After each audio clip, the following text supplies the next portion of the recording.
La grande émission de Mag, ça continue. Merci les amis d'être avec nous. C'est un plaisir de vous retrouver comme chaque jour sur les antennes d'Azur TV avec votre magazine de société 100% Côte d'Azur. La grande émission de Mag, ça commence là maintenant. Tout de suite, on se prépare, on se met en place. Je vois du coin de l'œil là-bas derrière notre chroniqueur du jour qui lui aussi se prépare. Notre invité est là en coulisses.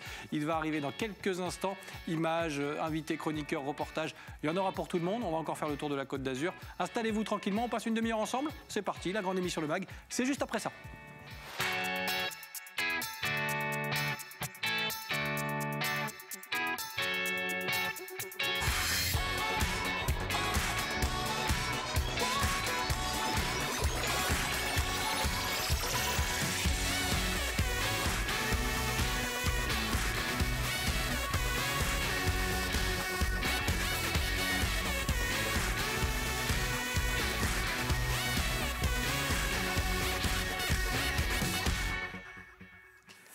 Nous sommes le mardi 27 avril, vous regardez la grande émission de Mag. Merci d'être avec nous, c'est un plaisir. On vous accueille comme chaque jour autour de la table. Vous faites partie de la famille, vous le savez. On va passer une demi-heure ensemble à faire le tour de la Côte d'Azur avec plein de choses à vous dire aujourd'hui et des sujets passionnants. On va d'abord parler cinéma, court-métrage, long-métrage peut-être aussi avec notre invité Emmanuel Frissero, réalisateur. Et on va évoquer, vous connaissez cette phrase désormais célèbre, nous sommes en guerre, énoncée d'ailleurs par Emmanuel Macron, le président de la République. Eh bien lui, il en a fait un court-métrage. On a plein de questions à lui poser parce qu'il est très lié à la Côte d'Azur aussi, évidemment. Et on va parler de tout ça avec Emmanuel, notre invité du jour, dans quelques instants sur le plateau de la grande émission Le Mag. On a plein de questions à lui poser. Le reportage du jour, lui, apprentissage et artisanat du côté de la pâtisserie Lac. Vous allez le voir dans cette période un petit peu compliquée. On mise tout sur l'apprentissage et c'est tant mieux. Vous découvrirez les images et toutes les infos grâce au reportage de la rédaction dans quelques minutes. Et puis dans la deuxième partie de cette émission, un peu de douceur, un peu de bien-être, ça fait du bien. Et on y revient de plus en plus, notamment avec la période qu'on traverse actuellement. Ce sera Marion Cosette qui sera connectée à ce plateau dans la deuxième partie de cette émission. On va parler de cette conciergerie digitale qu'elle a créée. Qu'est-ce que c'est? On va tout savoir. On a là aussi beaucoup de questions à lui poser. On sera connecté avec Marion dans quelques minutes. Lui, il est déjà connecté pour de vrai à ce plateau. C'est Rémi Molinari. Comment ça va, mon Rémi? Comment vas-tu? Très bien. En forme? Parfait, très bien. T'as retrouvé ta voiture? Tout le monde va le savoir. Ben oui, mais parce que Rémi, c'est pas où il se gare, voilà, il fait des bêtises, et puis du coup, plus de voiture. Comment on fait? Si vous avez vu la voiture de Rémi Molinari, eh ben écrivez-nous, appelez-nous, faites ce que vous voulez. Il faut appeler la ville de Nice. Ben voilà, la fourrière de Nice. Ben voilà, c'est ça. J'adore Rémi. Il est perché, il est magnifique. Bon, tout va bien, hormis ce petit incident. Non, ça va les amuser parce qu'ils savent, la fourrière, je les ai appelés tout à l'heure, ils savent que ce soir. Ah, ben voilà. Bon, donc voilà. je leur fais un petit clin d'œil. Bien sûr, mais c'est pas pour ça qu'ils vont te rendre ta voiture. T'inquiète pas pour ça, mon cher Rémi. On va parler cinéma aujourd'hui? Oui. Tournage, court-métrage. Allons-y, soyons fous. Je l'ai déjà dit, mais t'as une gueule d'acteur, je sais pas. Ah, ouais. J'en parlais tout à l'heure à ton invité. C'est vrai? J'en ai parlé. Ah, vous êtes peut-être me prendre comme acteur principal dans son futur film. Oh bah, rien que ça. Bah oui, bien sûr, dit-il. Rémi Molinari est avec moi et on va accueillir avec lui notre invité du jour, Emmanuel Frissero, réalisateur sur ce plateau. Bienvenue Emmanuel, merci d'être avec nous. Bonjour, merci beaucoup de m'accueillir. Avec plaisir, bienvenue. Rémi Molinari, que je ne vous présente pas du coup, puisque bonjour. Vous avez Sébastien. Emmanuel. Oh c'est lui, Sébastien. Arrivé à un certain âge, on commence à perdre un peu les pédales. C'est pas sûr que je l'embauche du coup. Non, c'est pas sûr. Pour les textes, film, ça va être compliqué de retenir les textes. Oui, mince. Alors là, je me suis raté. C'est ce qu'on appelle rater son casting. Ouais. On peut lui mettre une oreillette. Il y a des techniques, mais bon, c'est pas. Mais il y a des comédiens. Alors si je dis pas de bêtises, Gérard Depardieu fait ça. Ouais, notamment, apparemment. Ouais. Il tourne avec une oreillette. Ouais, on lui dit son texte et il le répète. Mais il le répète tellement bien que ça fait toute la magie de Gérard Depardieu, quoi. C'est incroyable. Oui. Moi, j'ai une oreillette. Parfois, on me dit quelques bêtises dedans, mais pour l'instant, c'est très calme. Et ça va continuer, je l'espère. On va donc parler cinéma, tournage, court-métrage, Côte d'Azur aussi. Avec vous, Emmanuel, vous êtes réalisateur. Et une sacrée belle histoire née de cette période compliquée qu'on a tous vécue et qu'on continue de vivre aujourd'hui. Puisque j'évoquais la phrase du président de la République lors du premier confinement, « Nous sommes en guerre ». Vous en avez fait un court-métrage. Expliquez-nous un petit peu comment vous êtes parti dans cette aventure. Alors, plus précisément, c'est une web-série C'est une mini-série en 6 épisodes qui fait à peu près 30 minutes et qu'on a tourné en période de premier confinement, c'est-à-dire l'année dernière au printemps 2020. Là où tout s'est arrêté, tous les tournages se sont gelés, où la France entière en fait s'est arrêtée. C'est vrai. Et nous on s'est dit qu'est-ce qu'on pouvait faire avec mon ami le scénariste Loïc Landreau et la comédienne Stana Roumiak, qui est l'actrice principale. Loïc Landreau qu'on connaît bien sur la Côte d'Azur, qui est très attaché à Antibes, à la région bien sûr. Exactement, on le salue et on l'embrasse bien évidemment. Sûr. Et du coup on s'est dit qu'est-ce qu'on pouvait faire pendant cette période pour être un petit peu créatif. Et puis on a eu cette idée-là de se lancer dans une web-série. Et ça a été un challenge complètement fou parce qu'on s'est dit qu'on allait essayer de sortir un épisode par semaine. C'était... Ne sachant pas combien de temps allait durer un petit peu cette période. Alors, effectivement, on s'était plus ou moins fixé sur peut-être 5-6 épisodes, mais on ne savait pas. On s'est dit, on va tenter de faire le premier, on va essayer de le faire, parce que là, pour une fois, et pour la première fois de ma carrière, j'avais strictement personne à la technique. Je n'avais aucune équipe technique. Ah oui, c'est ça. C'est-à-dire qu'on a multiplié les postes, j'étais à la caméra, au son, à la lumière, au montage. La seule chose que j'ai pu faire, c'était la post-prod à distance, avec un étalonneur, avec mon compositeur habituel. Mais voilà, c'est vraiment une période tellement compliquée, et on a réussi. On a réussi, c'était un challenge fou. On a sorti le premier épisode, et il y a eu de suite un engouement incroyable autour de la série, des milliers de vues. Alors la série est sortie sur YouTube, c'était ça en fait, on sortait tous les samedis matins à 11h un épisode sur YouTube. Et voilà, plein de commentaires élogieux, et là ça y est, on avait les pieds dedans, on savait exactement ce qu'on allait faire pendant cette période de confinement. Mais voilà, ça a été très compliqué de créer, parce que la seule personne que je pouvais filmer, c'était la comédienne. Et voilà, par des techniques de mise en scène, des idées de mise en scène, on a réussi à faire intervenir plein de comédiens du monde entier, parce que là, notamment, cette séquence-là, c'est avec Christophe Rangoli, qui est un acteur, il était en Martinique. Il s'est enregistré de son côté avec son téléphone portable, et voilà, donc tous les acteurs en fait, qu'on voit dans la série apparaissent soit en visio, soit en hors-champ, c'est-à-dire derrière un mur, derrière des portes. Voilà comment on a réussi à trouver un peu une dynamique et une mise en scène la plus originale possible pendant cette période si compliquée. Rémi, cette période, on le voit chaque semaine, chaque jour dans la grande émission Le Mag, elle donne des idées finalement. Ah oui, oui, tout à fait. Ben moi, c'est un peu la même chose lorsque je fais les livres. On ne sait pas trop, ou je ne sais pas combien de pages il va y avoir. En fait. C'est vrai, ouais. Et puis, alors, chaque fois, j'annule les premiers dessins parce qu'ils s'en créent d'autres, parce qu'il y a des choses à améliorer. Et en fait, je pense que le scénario évolue en fonction de la durée du confinement, ou en fonction de tout ce qui va se passer. Oui, tout à fait. En fait, le scénario n'était pas écrit entièrement au moment du tournage du premier épisode. C'est ça. Est-ce qu'on peut avoir le pitch d'ailleurs? On appelle ça le pitch, mais voilà. Le pitch, c'est l'histoire donc de Stella, interprétée par Stana Roumiak. En fait, c'est une jeune femme qui croit pas en grand-chose, et elle croit pas au coronavirus. Elle pense que c'est une manipulation totale de l'État, mais malheureusement, il va se passer quelque chose dans sa vie personnelle lié directement à la Covid, et à ce moment-là, elle va profondément changer. C'est-à-dire qu'elle va se tourner vers les autres, elle va essayer d'aider les autres, et elle va avoir cette phrase qui va résonner, on va dire, dans son cœur, si nous changeons, le monde peut changer. Voilà, si nous changeons, le monde change. Et c'est vraiment une série feel good. C'est une série qui démarre sur quelque chose d'assez dur, lourd et dramatique, et qui va vers un beau message positif. Et voilà, et je pense que c'est aussi ça qui a plu aux gens, c'est-à-dire donner du positif, donner de l'amour pendant cette période où on était complètement perdus. Et je pense que c'est ça qui a plu. Et dont on va finalement tirer un bien, parce qu'on va en tirer quand même un bénéfice. Bien sûr, complètement. Il faut en tirer un bénéfice. Il faut, et je pense que pour nous, ça a été une manière, en tout cas, peut-être de survivre à cette période. En étant créatif et en n'étant pas enfermé chez soi en tant qu'artiste, en plus d'un coup où il n'y a plus de cinéma, il n'y a plus de tournage, on voyait tout ce qui se passait dehors, et on en était tellement désolés, et on s'est dit autant essayer d'être créatif et de donner un peu de baume au cœur aux gens. Ça a changé votre façon d'appréhender le métier, la réalisation, parce que vous l'avez dit, vous êtes adapté, il a fallu trouver des techniques, il n'y avait pas de technicien. Est-ce que finalement, alors je sais qu'on a beaucoup utilisé cette formule, elle n'est pas forcément toujours adaptée, mais est-ce que dans votre métier, dans la façon dont vous allez aborder les choses maintenant, il y aura un avant, un après cette série? Certainement.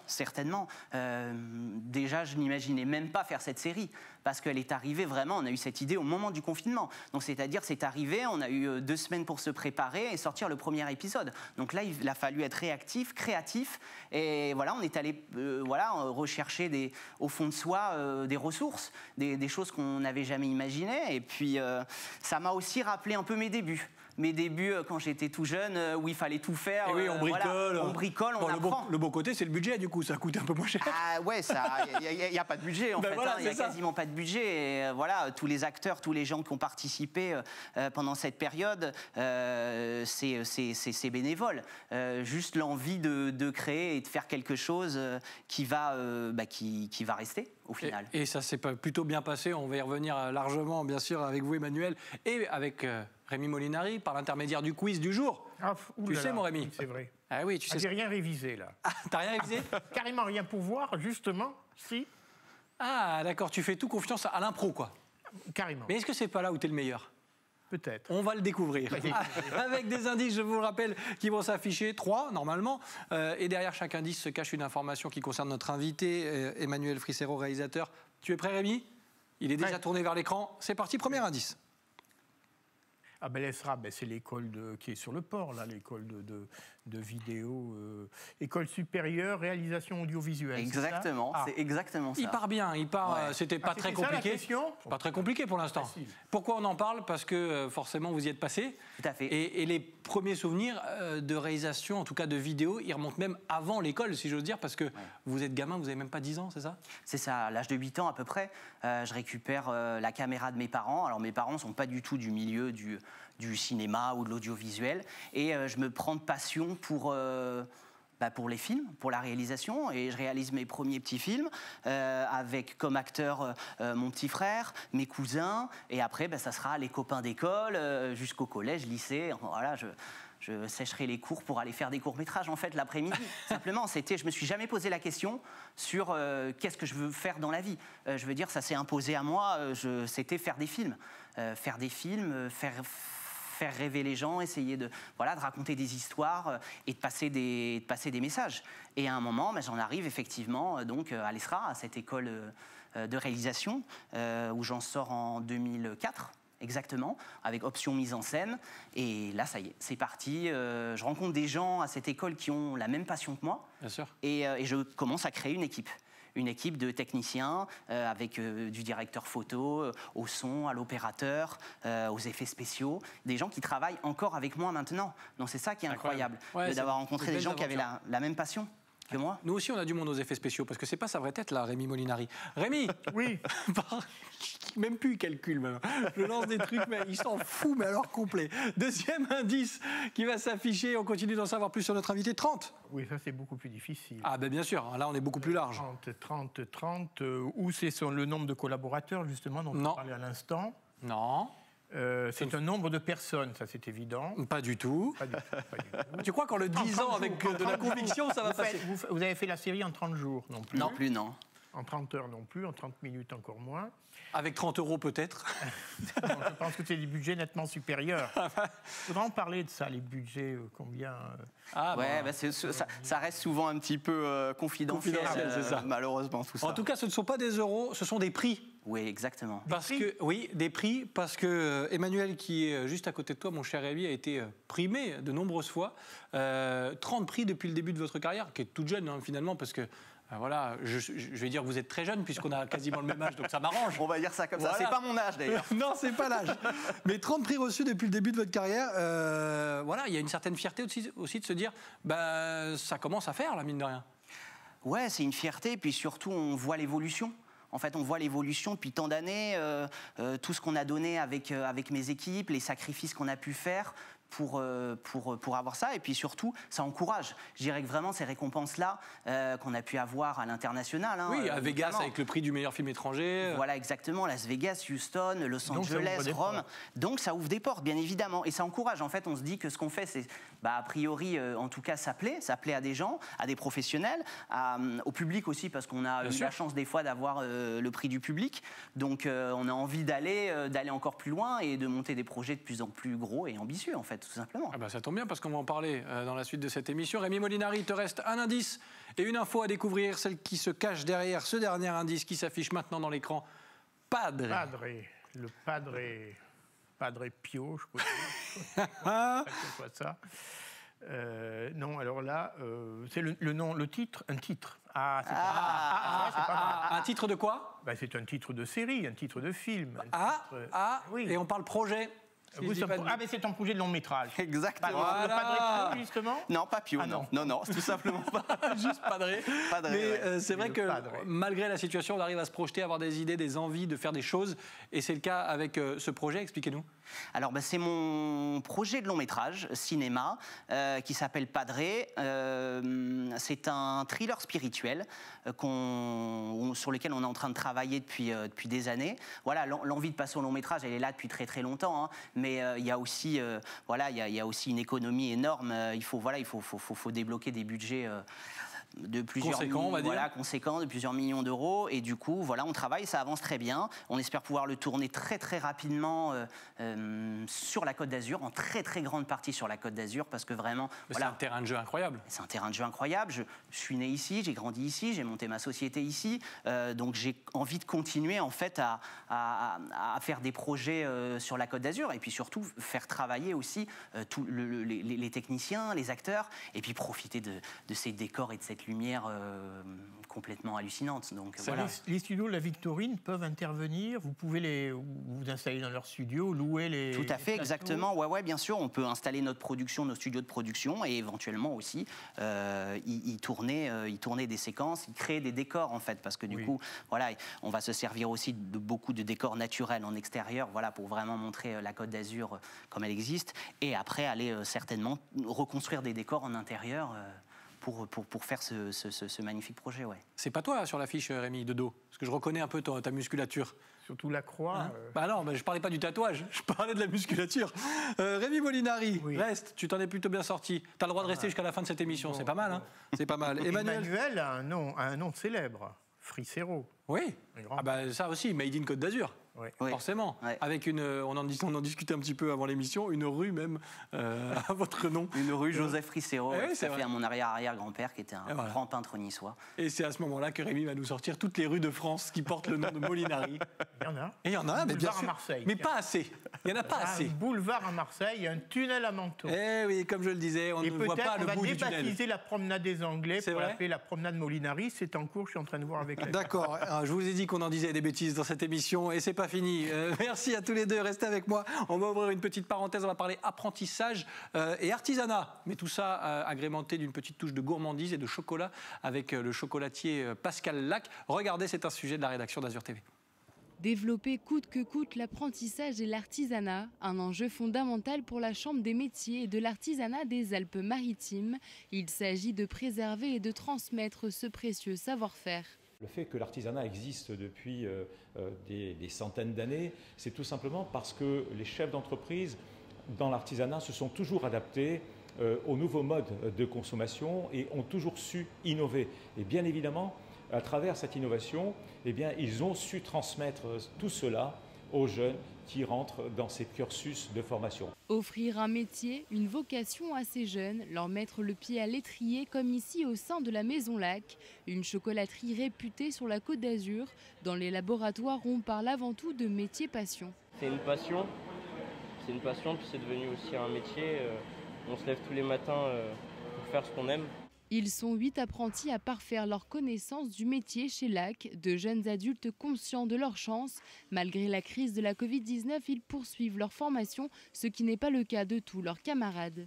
Pour nous, ça ne change pas tellement parce qu'on travaille tout le temps. Après, je sais que dans ma classe, il y en a beaucoup qui sont au chômage partiel, donc c'est dur pour eux parce qu'ils ne peuvent pas travailler pour l'examen, mais nous, ça se passe très bien, donc ça va.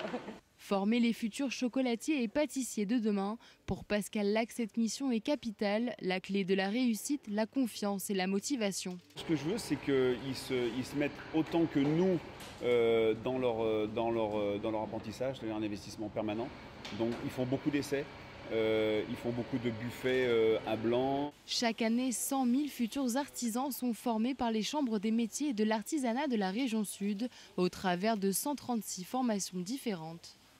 Merci Marie Justeau de la rédaction d'Azur TV, emmenée par Nicolas Galup, que vous retrouvez tous les soirs à partir de 18h30 dans le Grand Direct, aux côtés d'Éric Revel pour l'info. Nous, on est de retour sur le plateau de la grande émission Le Mag avec Rémi Molinari, chroniqueur du jour. Comment ça va, mon Rémi ? Très très bien. Très bien, un peu de gourmandise, ça fait du bien, le chocolat. Ah oui. Ouais, pourquoi pas. Allez, un peu d'apprentissage aussi. Emmanuel Fricero, réalisateur, est toujours notre invité. Merci d'être là. Merci à vous. On évoquera le calendrier, la suite et peut-être les besoins qui se font ressentir avant de préparer un long métrage. On évoquera ça en fin fin d'émission. Mais juste avant, comme promis, on va se connecter avec notre deuxième invité du jour. On a besoin de plus en plus et on se tourne vers le bien-être et on va penser à soi. C'est de plus en plus fréquent d'ailleurs. Avec notre invité, ça va être le cas sur ce plateau. Marion va être connectée avec nous. On est à vos côtés une nouvelle fois. Oui, je vais y arriver. Aux côtés de Marion, Cosette, fondatrice de la première conciergerie digitale dédiée au bien-être. Est-ce qu'elle est là? Oui. Est-ce qu'elle m'entend? Bonjour. Je vous entends très bien, Sébastien. Je suis ravie d'être avec vous. Avec plaisir. On vous accueille même de façon connectée pour évoquer... c'est pas plus mal qu'on soit connecté, j'allais dire, parce qu'on va évoquer le digital avec vous. Et cette conciergerie digitale, tout simplement, tout bêtement, ça veut dire quoi? Alors, ça veut dire que grâce à ce site de mise en relation, qui est une plateforme digitale de visibilité pour les professionnels du bien-être, vous, en tant qu'utilisateur, vous allez pouvoir accéder à une sélection de professionnels, de prestataires et de lieux validés, testés de la région. Voilà, tous les professionnels qui sont présents sur le site, comme les 200 activités, ont tout été validés. Donc, vous pouvez y aller les yeux fermés. C'est vraiment un gage de qualité et de sérieux. Bon, alors concrètement, ça veut dire que vous testez aussi et que vous faites finalement tout le boulot qui parfois peut être un petit peu rébarbatif, de se dire tiens, je vais chercher le meilleur endroit pour me faire masser, le meilleur cours de yoga. C'est vous qui faites tout ce boulot-là pour nous. Comment ça se passe au quotidien pour vous ? Exactement. Dans les faits, au quotidien, moi, je rencontre des professionnels, des prestataires, mais ça peut être aussi des masseuses, des thérapeutes, etc. Vraiment une vision 360 du bien-être. On ne parle pas que de sport ou que de yoga ou que de pilates. C'est vraiment une vision qui va toucher le mental, le corps, la partie émotionnelle, l'alimentation, la nutrition, le rythme de vie, etc. pour réussir à trouver un équilibre et vivre de manière plus sereine, plus heureux. Donc moi, je rencontre beaucoup de professionnels qui ont à cœur de vous faire vivre une belle expérience bien-être.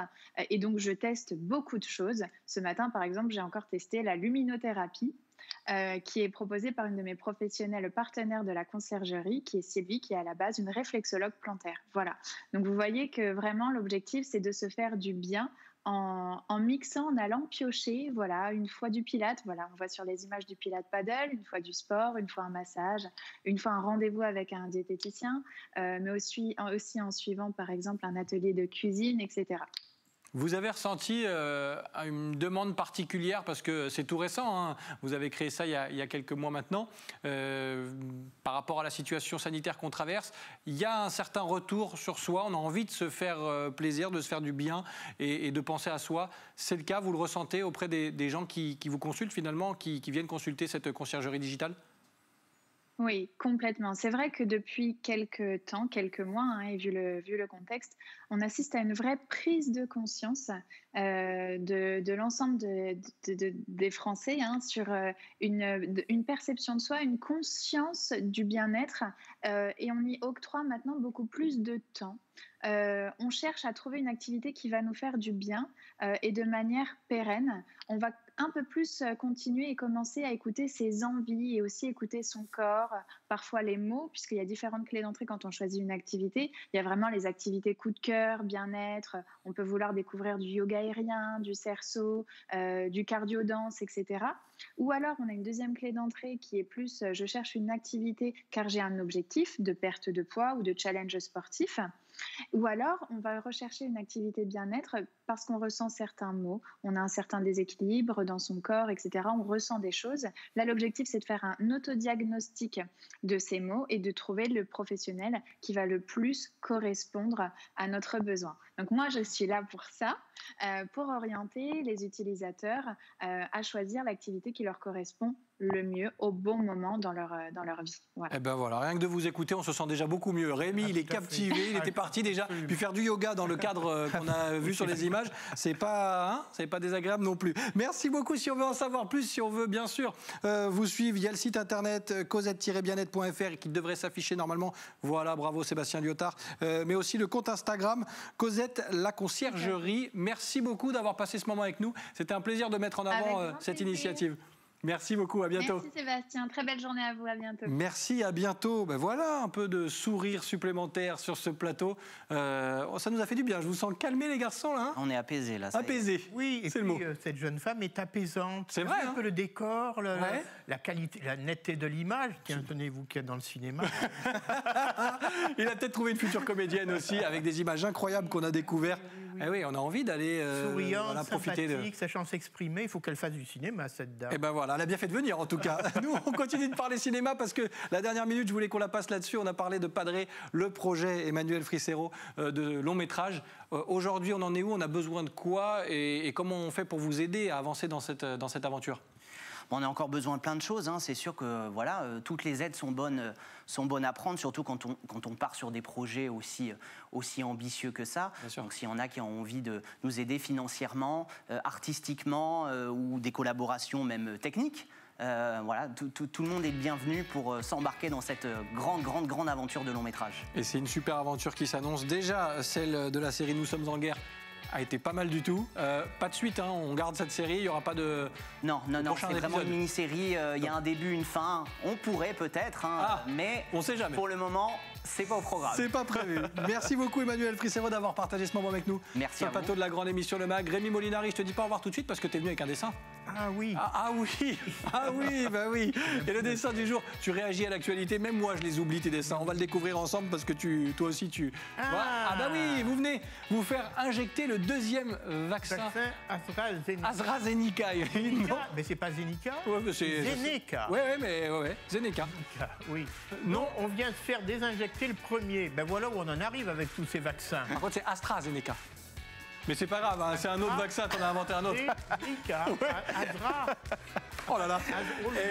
Rémi, c'est quoi, je ne jouerai pas au Scrabble avec toi. Suivi par la marque, là. J'ai fait exprès. Oui. Bravo Rémi Molinari, qui réagit à l'actualité chaque jour dans la grande émission Le Mag. Et là, en plus, il était avec nous. C'était un plaisir. Merci Rémi, merci Emmanuel. Merci. À très bientôt. Merci à vous de votre fidélité. La grande émission Le Mag, ça continue toute la semaine. On est là jusqu'à vendredi.